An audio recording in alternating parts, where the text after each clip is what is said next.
Allow me to take this opportunity to welcome all of you who have come on this very, very special moment when we reflect on the life and the virtues of Saint Joseph. We've been doing this every month on every second Thursday of the month. Last week we could not do it because we had a funeral here. That's why we chose to do it today. Today, we want to reflect on the virtue of obedience. Saint Joseph, obedient and loyal servant of God. There are two instances in the scriptures where these qualities of Saint Joseph are clearly brought out.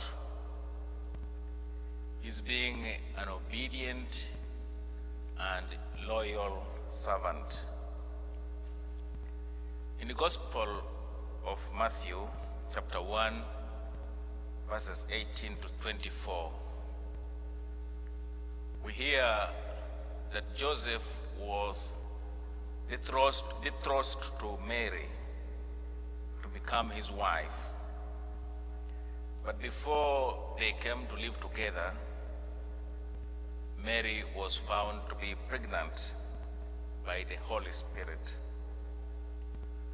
Joseph, being a faithful man and a man formed according to the law of God, was not ready to disgrace this woman, so decided to divorce her quietly. He had made up his mind to do this when the angel of the Lord appeared to him in a dream and told him, "Joseph, son of David,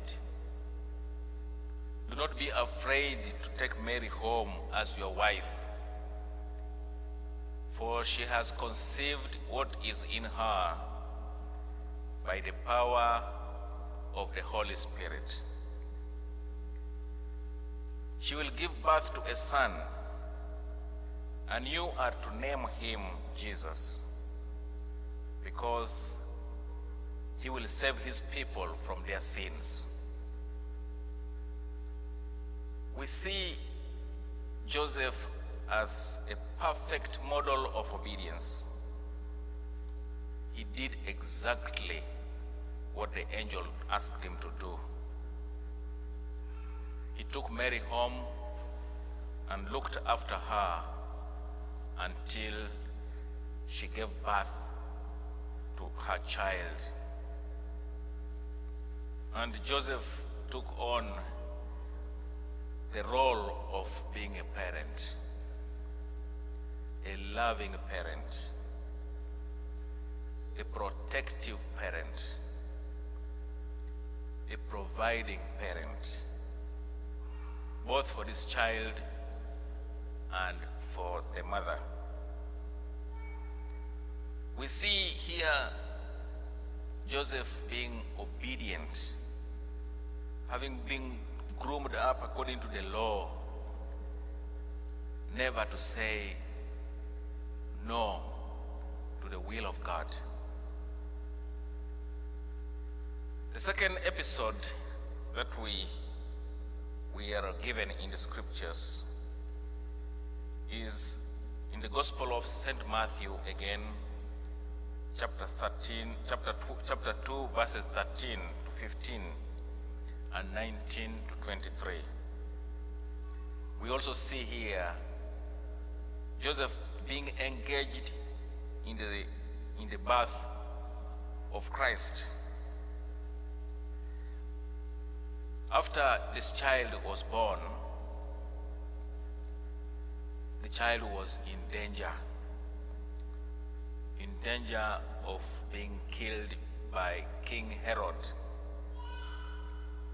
So the angel of the Lord appeared to Joseph in a dream and told Joseph to flee